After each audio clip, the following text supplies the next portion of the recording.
It is interesting that I've suffered for a long time, and what I can remember, I think I started suffering depression when I lost my mom. My mom was a dear friend to me.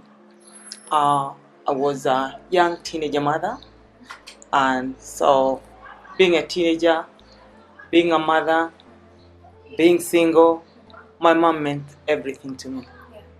But surprisingly, I didn't know I was suffering depression.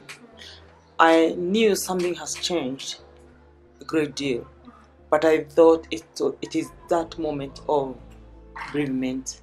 I thought I was still grieving. That went on for a long time, and I never knew I'm not unwell. I had friends. A few friends actually told me or confronted to tell me, we have seen you talking as you're walking. But that didn't bother me because sometimes I know anyone can talk to themselves to make them feel comfortable, whatever they are conversing with their heads. So still that did not raise awareness that I'm not well.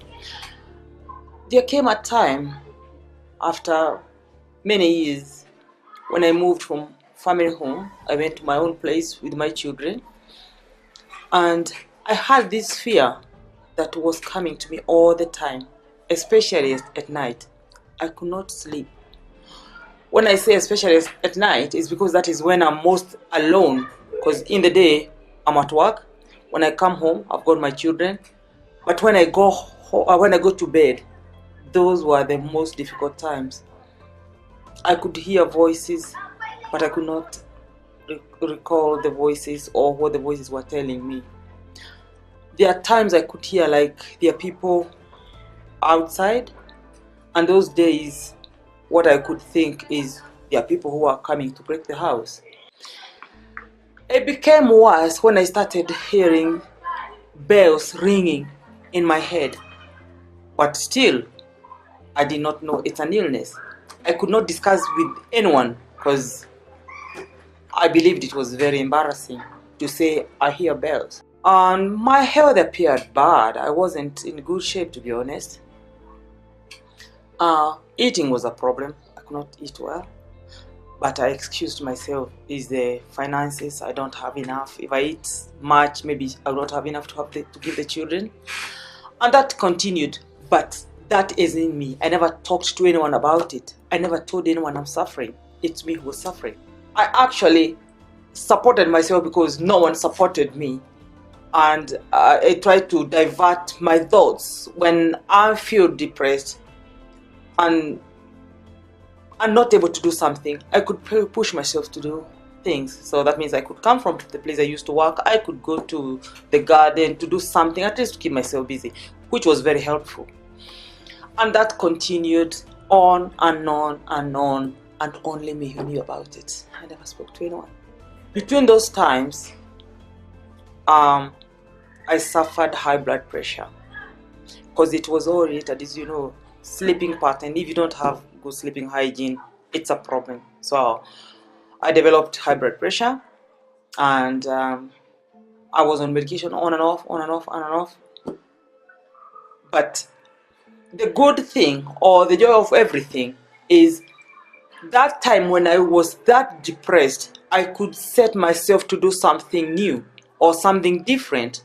And that is based on work or at home. Everything I did, I planned it. And I focused so much on what I was doing. And when I went to UK, I'm so happy. I have never looked back to think I did wrong. Do you know, when I got to UK, this problem did not end there. I worked, I had money, and things were working well, but I still had the problem.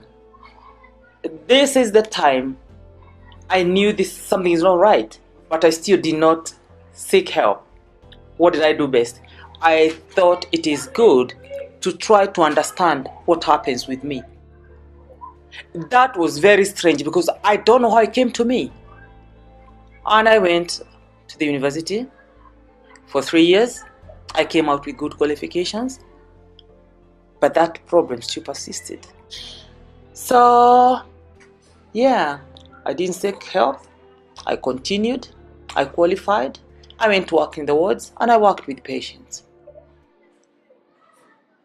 To my surprise, all what I was going through, when I'm assessing them, it came out to light. Because they could talk of these bells and sometimes they could hold their ears like that. And I used to do that a lot. And I never discussed with anyone. So what could you do if you are me in that position? You just support them the best. You don't take the medication, but you learn coping skills.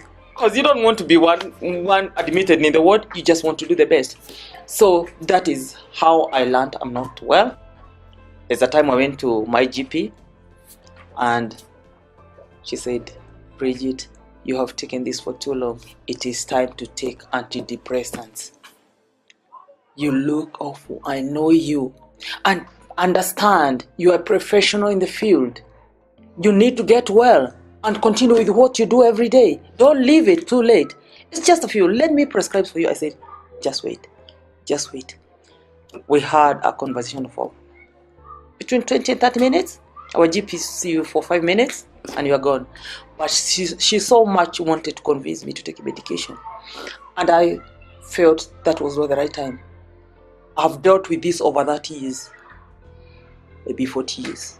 Why? Why now? So I said, I'll try to support myself the best way possible. That is by opening up and talking to other people. People who are suffering like me. People who are living with the people who are suffering. And I believe I'm not in a bad position because I can manage without medication because I have managed over the years. There are times I've been suicidal, even those old times when I was young, but I've never attempted. Because every time I think of attempting to do something silly, it reminds me of my children. I knew if I end it all, as we tend to feel like ending it all is the most important thing, how would I leave them? I don't have any responsible person I can leave them under their care under him. So that kept me going. But still, that did not stop even when they became adults or grown-ups. There are times I've had something that triggers and I feel as if I would end it all. There are times I've said to my youngest that I don't know why I'm living. I think I'm better dead. Today I know how distressing it was for him because he kept asking, why do you tell me this all the time? Why would you do that? But today I can tell that also affected his mental health. It's not because of what I said alone and many things around, but it was part of it. He said, please don't tell me that. And just because I want to make him feel better, I said, no, I don't mean it, but it's just how I feel. But honestly, when I was saying I don't know why I live, I felt, all those times, I felt as if I would do it. Because something little triggers and it reminds me how useless I am. I'm not worthy living. I'm not a good mother. I shouldn't be living and I shouldn't be communicating with my children, and I don't want to distance myself from them. So the best solution is to end your life. But I'm happy. I never did anything silly and I never attempted. Although that also left me feeling broken into pieces, wondering how am I going to live if I cannot end my life. Like that free, I've never.